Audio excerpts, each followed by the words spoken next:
Hello friends, मैं आपकी दोस्त दीपिका फ्रॉम उत्तराखंड। कैसे हैं आप सब? आई होप अच्छे होंगे।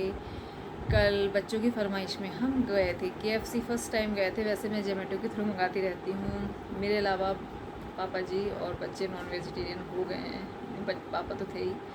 तो बस बच्चों की फरमाइश पे वहाँ चले गए। तो और मैं आज अपना क्लीनिंग रूटीन आपके साथ शेयर कर रही हूँ। तो प्लीज़ वीडियो ठीक से वॉच करिएगा और प्लीज़ कभी कभी लाइक भी कर दिया कीजिए, क्योंकि आप लाइक करना भूल जाते हैं।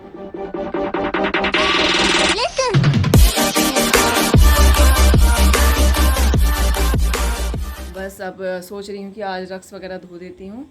ये इसमें बच्चों ने कल चाय वगैरह कभी कुछ गिरा दिया था, तो अभी मैंने वैसे 2-3 दिन पहले धोया ही था, राखी के बाद ही धोया था, लेकिन फिर वो गंदे से हो गए हैं। तो मैंने सोचा कि धूप भी है तो चलो आज धो देती हूँ। कल इस रूम की बेडशीट, तीनों रूमों की मतलब मैंने बेडशीट शाम को ही धो दी थी। कल थोड़ा सा KFC गए थे, बच्चों की बहुत इच्छा हो रही थी, तो थोड़ी सी वहाँ की वीडियो बनाई है, वो भी मैं इसके साथ मैंने ऐड कर दी है।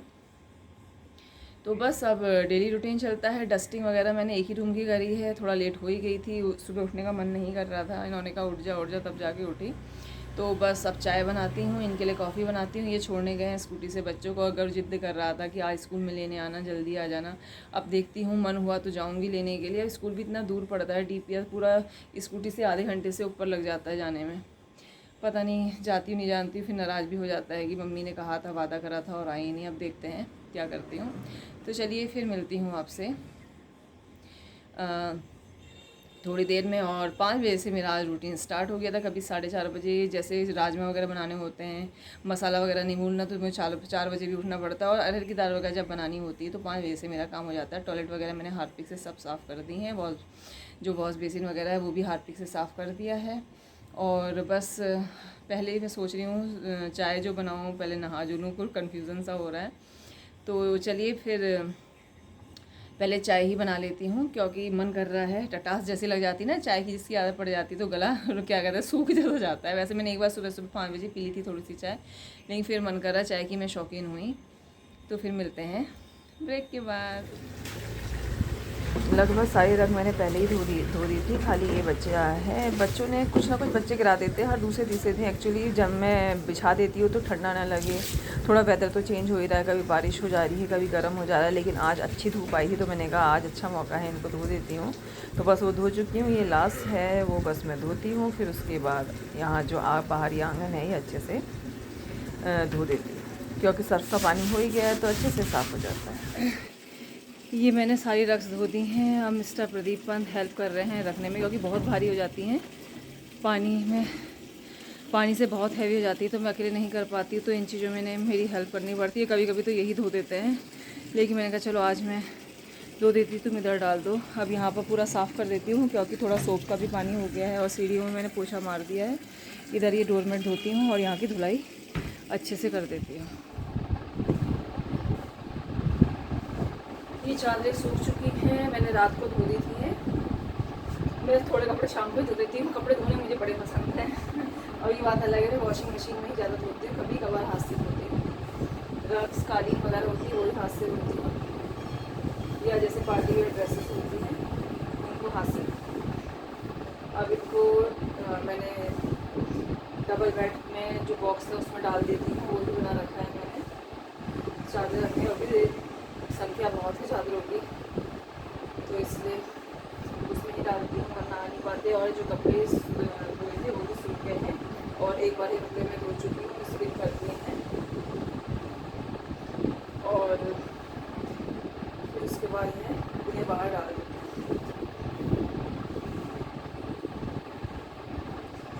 प्रेस करने वाले कपड़े अलग से रख देती हूँ, बाद में इकट्ठे शाम को प्रेस करती हूँ।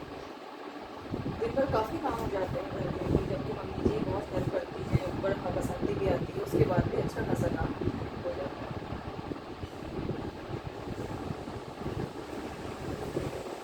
है। मोजों को बहुत से लोग तो अलग ढंग से रखते हैं, लेकिन मैं एक मोजे के अंदर दूसरा मोजा ये रख देती हूँ। डस्टिंग मैंने पहले ही कर दी थी। अलमारी में थोड़ा गला ख़राब हो रहा है, अलमारी वगैरह मैंने सब ढंग से साफ़ कर दी थी। और मैं कॉर्नर्स में हर दूसरे तीसरे दिन साफ़ कर देती हूँ। डस्टिंग मुझे लगभग 1 घंटा लग ही जाता है, उसके बाद फिर झाड़ू पोछे में समय अलग लगता है। सफाई का शौक़ मुझे है ही, मैं करती ही हूँ। और वैसे भी हमारे बहुत बड़ा तो घर नहीं है, लेकिन बहुत छोटा भी नहीं, लेकिन जैसा भी है बस ये है कि साफ़ सुथरा सही रहता है। साफ़ सुथरा घर होगा तो कीटाणु रहित होगा, बीमारियां भी कम लगेंगी। उस कमरे की मैंने झाड़ू लगा दी है। ये अंदर जो किचन, मॉड्यूलर किचन अभी नहीं बनी है और किचन ऊपर ही है, तो मैंने इसको अभी स्टोर की तरह यूज़ कर रखा है। इसमें अपने कपड़े वगैरह, बच्चों के कपड़े, फ्रिज हाँ मैंने इसमें रख रखा है, घर की क्रिकेट किट वगैरह ये सब रख रखी है। तो इसमें मैं बस झाड़ू लगाती हूँ और गैस रूम से लगाते हुए फिर मम्मी वाला जो उसमें मम्मी सोया करती थी उस रूम में लगाती हूँ। उधर छोटी किचन बाथरूम है, उधर भी सफाई कर देती हूँ। फिर उसके बाद लास्ट में मैं पोछा लगाती हूँ। और कभी कभी मूड होता है तो एक एक कमरे में झाड़ू लगाती हूँ और पोछा भी लगाते जाती हूँ। जैसा मूड होता है उस तरीके से मैं करती हूँ। अभी 2-3 दिन पहले ही मैंने सारा सामान हटा के इस कमरे को अच्छे से सफाई करी थी, तो इसलिए इतना गंदा ये नहीं हो रहा है। पता नहीं, हम डेली सामान उठा उठा के सफाई भी कर रहे थे, लेकिन जो बिल्कुल कॉर्नर्स होते हैं उनमें थोड़ी सी धूल मिट्टी रही जाती है।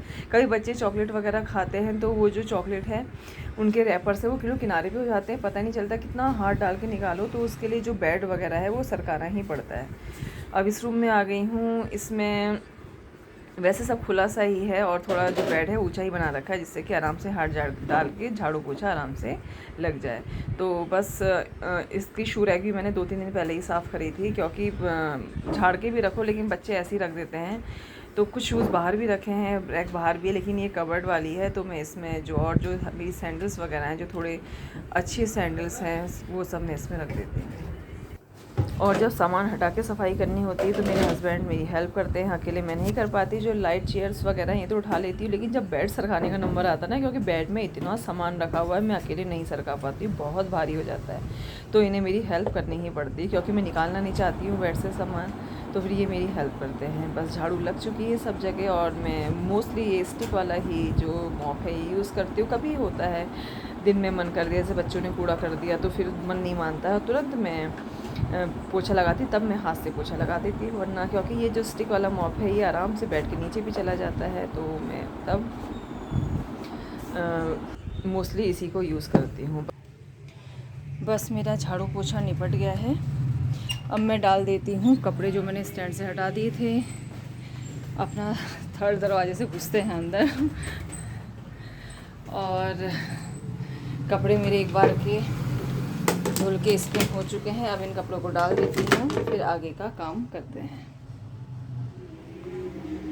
ट्राइपॉड मैंने मोबाइल से हटा दिया था, फिर मैं ये सोचने लगी कि मैं कैमरा कहाँ फिट करूँ, मतलब अपना जो मोबाइल है कि जिससे वीडियो बन जाए। फिर मेरा मन नहीं लगा, मतलब मन नहीं करा अंदर से ट्राइपॉड लाने का। तो मैंने जो आगे वाला कमरा है, जो मास्टर बेडरूम है, उसकी जो विंडो है उसमें ही साइड में लगाया, उससे भी ठीक से नहीं दिख रहा था। फिर मैंने जो स्टेयर से ऊपर जाने वाली उसमें ही क्या मतलब मोबाइल रख दिया, और मैंने कहा कोई बात नहीं, दूर से ही सही, लेकिन वीडियो तो बनी रही है।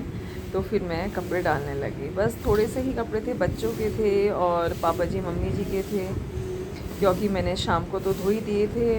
जो मैंने दिन भर में जो जीन्स वगैरह पहनी थी वो मैंने शाम को धो दी थी, और चादरें भी तीनों रूमों की धो दी थी। और पापा जी नेक्स्ट मोस्टली बेडशीट धोने के लिए अलग अलग दिन धुलवाते हैं, जिससे कि एक दिन बहुत बर्डन ना हो। एक दिन मैं धो लेती हूँ अपनी, फिर ऊपर से पापा जी की आ जाती है। ड्राइंग रूम है वो मैं 15 या 20 दिन में ही, क्योंकि साफ़ ही रहता है, तब मैं पूरा फिर सफाई करती हूँ। सोफ़ा सेट और दीवान, कुशन कवर, सारी चादरें वगैरह, सारे कुशन्स वगैरह सारे एक साथ धोती हूँ। और जो पुराना मेरा बेडरूम है जिसमें दीदी रहती हैं, वो उसकी चादर हम लोग एकदम नहीं धोते, क्योंकि जैसे ज़्यादा गर्मी हो रही थी तो हम लोग उसमें ही सो जा रहे थे एसी की वजह से। वैसे मोस्टली हम लोग सोते नहीं हैं, बच्चे कभी चले गए एसी के चक्कर में, वरना वो मतलब ऐसे ही रहता है।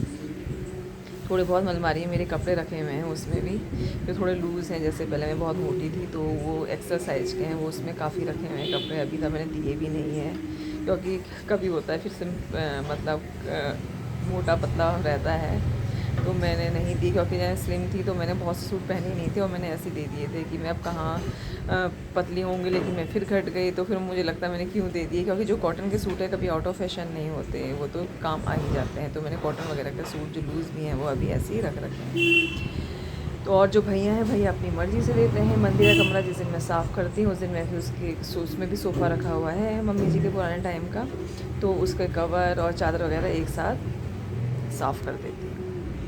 बस मैंने नहा लिया है, मिस्टर प्रदीपन नहा रहे हैं, बिल्कुल बाल धोए से चिपके चिपके हो रहे हैं, थोड़ा टाइम लगेगा सूखने में। वैसे मेरी शॉर्ट हेयर है, मैं शॉर्ट कटिंग कराती हूँ, बल्कि सोच रही थी ट्रिमिंग कराऊँ, फिर मैंने कहा थोड़ा और बड़े होने देती हूँ, क्योंकि ना नोके जैसी निकल गई है स्टेप कटिंग में।